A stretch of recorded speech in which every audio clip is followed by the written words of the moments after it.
keenya kun barii miidiyaa neetworkiidha kan yeroo irraa yerootti odeeffannoo haala yeroo Oromoo fi Oromiyaan keessa jirtu akkasumas dhimmoota siyaasaa fi diinagdee hawaasummaa isin biraan gahudha.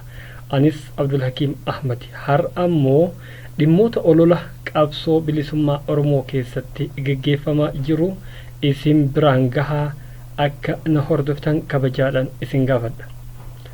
Egaa qabsoon bilisummaa Oromoo erga jalqabdee har'a baroota dheeraa lakkoofsiftee jirti. Haa ta'u immoo galii barbaaddu hin geenye. Har'as karaa deemaa jirti. Milkiin qabsoo keenyaa eessa akka ga'uu fi eessatti akka dhaabatus wanti beekame hin jiru. Oromoon qabsoo isaa oofee osoo galmaan hin gahin nama biroo gammachiisa. Kanammoo kan jennuuf waa malee miti. Baroota chaartaraa addi bilisummaa Oromoo qabsoo hadhooftuu gootonni ilmaan Oromoo dhiigaa fi lafee isaanii cabsanii magaalaa Finfinnee erga galanii booda tooftaa shiraa keessaa fi alaan xaxameen osoo itti hin milkaahin waggaa 2 booda biyyarraa ari'ataman. Sunis seenaa tahee hafe. Har'a garuu qabsoon Oromoo yoo kan hubannu taate waggootan 2 darbe qeerroo fi qarreen Oromoodha dhiigaa fi lafee itti cabanii jijjiiramni har'a dhufe jedhan kun akka inni dhufu godhan. Haa ta'u immoo qabsoon Oromoo galma geetti jennee dubbachuu miti waan qeerroo fi qarreen Oromoo itti lubbuu isaanii dhabansan arguu miti abjuunuu hin argine. Jijjiiramni jira jedhamus qabsoo Oromoo kanneen biyya alaa keessatti bifoota gara garaatiin gaggeeffamaa ture gara biyyaa akka galchee fi sunis dhiiga qeerroo fi qarreetiin akka tahe namuyyuu haaluu hin danda'u. Haa ta'u qabsoo Oromoo eenyutu gaggeessaa turee fi har'as eenyutu qabsoo Oromoo gaggeessaa jira kan jedhu hedduu takka waan nama wal falmisiisaati. Maaliif wal nama falmisiisa kan jedhus innis dhugaa walii galchuu dadhabuudhaan qaamuma kaleessa waliin qabsoo godhaa turan keessattuu immoo kanneen bu'aa cehii dheebuu beelaa fi gadadoo hedduu dirree falmaa qabsoo bilisummaa Oromoo keessatti waliin argan isaanummaan deebi'anii walii abboomuu dhabuudha. Egaa yeroo kana jennu addi bilisummaa Oromoo erga wal dhibdeen mooraa qabsoo bilisummaa Oromoo keessatti uumame bakkoota garagaraatti bahee addaan caccaboon isaa eenyuufuu dhokataa miti. Haa ta'u isaan kaleessa waliin qabsoo godhaa turan kan har'a bakka tokko hin jirre bakka dhaabbatanii olola gurguddaa walirratti oofaa jiran kun maaliif wal hubachuu dadhaban, maaliif bakka tokkotti deebi'uu dadhaban, maaliif humna tokkoo fi qabeenyaa fi beekumsa qaban gootummaa kaleessa waliin dirree falmaa turanii diina isaanii caccabsaa turan san bakka tokkotti deebisanii irree kaleessa maaf hin deebifne kan jedhus gaafii ilmaan Oromoo hunda keessa jirtudha. Egaa kuni kanaan osoo jiru ammammoo gara ijoo dubbii kiyya kan ka'eefitti isin deebisa. Addi bilisummaa Oromoo gamtoomee qabsoo bilisummaa Oromoo keessatti warroota qooda gurguddaa gumaache keessaa isaan tokkodha. Adda bilisummaa Oromoo hundeessuu keessaa fi qabsoo bilisummaa Oromoo gara fuulduratti tarkaanfachiisuu keessatti warra qooda leencaa baheedha. Kun ilmaan Oromoo biratti waan mul'atudha. Innis hooggantoota qabsoo bilisummaa Oromoo bu'uureessan kanneen akka Jaal Galaasaa Dilboo, Jaal Abbaa Biyyaa Roobaa, Jaal Abbaa Nagahaa Jaarraa, akkasumas Jaal Taaddalaa Wiirtuu, jaallawwan hedduu, Jaal Abiyyuu Sammuu, Jaal Abdataa Shuukee kanneen birootis qabsoo bilisummaa Oromoo keessatti warra qooda gurguddaa gumaachanidha.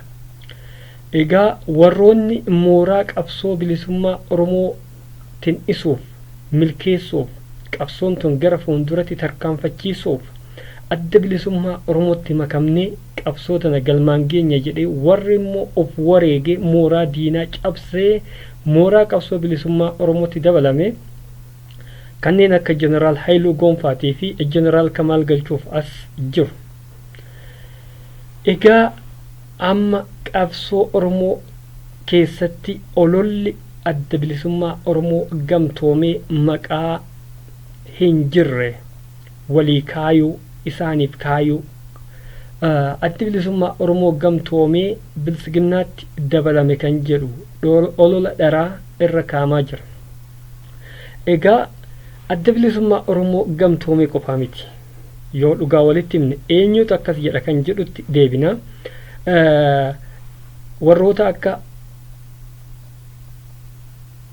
Joohar Muhammad, Baqqalaa Garbaatii fi Iskeel Gabbisaa fa'as biyya diiguuf deemaa jirtan isin hidha guddicha Abbaay gufachiisuuf warroota Masrii wajjin hidhata qabdan jedhanii ololli isaanii irratti illee deemaa jira. Haa ta'u isa kana kan ajandaa tolchee mijeessee isaan irratti ololu mootummaadha. Adda bilisummaa Oromoo gamtoomee irratti immoo kan ololu dhaabbilee siyaasaa Oromooti. Maaliif ta'e? Egaa jeneraal Haayiluu Goonfaa mootummaa keessatti qacaramee beekumsa ofii qabuun saba isaatiin isuun yakkaa miti. Gaafa biyya gallu haa gallu jedhamee waamichi godhame dhaabbileen siyaasaa Oromootis ta'e xiinxaloonni siyaasaatis jijjiirama dhufe kana gara fuulduratti ceesifnaa ummata Oromoo milkeessina kan jedhuuf gara biyyaa galan. Erga galanii namoonni gariin muudamanii turan akkuma har'a jeneraal Haayiluu Goonfaa dandeettii ofii qabuun miseensummaa osoo hin taane dandeettii ofii qabuun qacaramee bakka san hojjechaa miseensummaa ofii guutummoo dhaaba ofiitiif qabaachaa hojjetu kana jeneraal Kamaal Galchuutis hojjechaa ture jechuudha. KFO keessas miseensonni hedduu hojjechaa jiru hanga ammaatitti. Kun osoo kanaan jiru maaf adda bilisummaa Oromoo gamtoomee irratti dhaabbileen siyaasaa Oromoo kanneen kaleessa qabsoo bilisummaa Oromoo hedduu keessatti qooda waliin fudhachaa turan maaliif olola irratti oofu? Ololatu barbaachisamoo walii galanii waliin hojjetanii ummata Oromoo dheebuu bilisummaa qabu. Ummata Oromoo qabsoo isaa keessatti qooda waliin fudhachaa turan hoogganoota har'a kabajni maleef kan arrabsamuun hin malle kan hamatamuun hin malle tokkoomsanii humnoomsanii fedhii ummata Oromoodha kaayoo qabsoo bilisummaa Oromoo ummata Oromoo bilisoomsuu kan jedhu san ummata Oromoo bilisoomsuu walaboomsuu kan jedhu san maaf galmaan hin geenye olola dhaaba kana dhaaba haqaa irratti maaf ololama waan ta'uun hin malle waan lafa hin jirre. Kana beekanii warroonni olola akkasii oofan of beekanii of baranii dhaabni kun dhaaba qabsaa'oota kaayoo ganamaatiin hoogganamu hubatanii olola keessan dhaabdanii tokkummaa mooraa qabsoo bilisummaa Oromoo kan saba kana cunqursa jalaa baasu gadadoo jalaa baasu kan bara baraan boo'icha gadadoo yeroo hunda boo'ichaa fi hiraarama jalaa isa baasu murtee saba keenyaa ofiin hiree saba keenyaa ofiin murteeffannaa jedhutti geessuutu barbaachisa kan jedhutti amanna.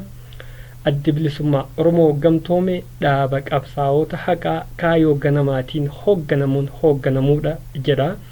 Egaa sagantaan guyyaa har'aatiif qabu kanuma waan na dhageeffattaniif galatoomaa. Barii miidiyaan yeroo kamuyyuu odeeffannoo haala jiruu fi isin biraan gaha jedha waan na hordoftaniif galatoomaa.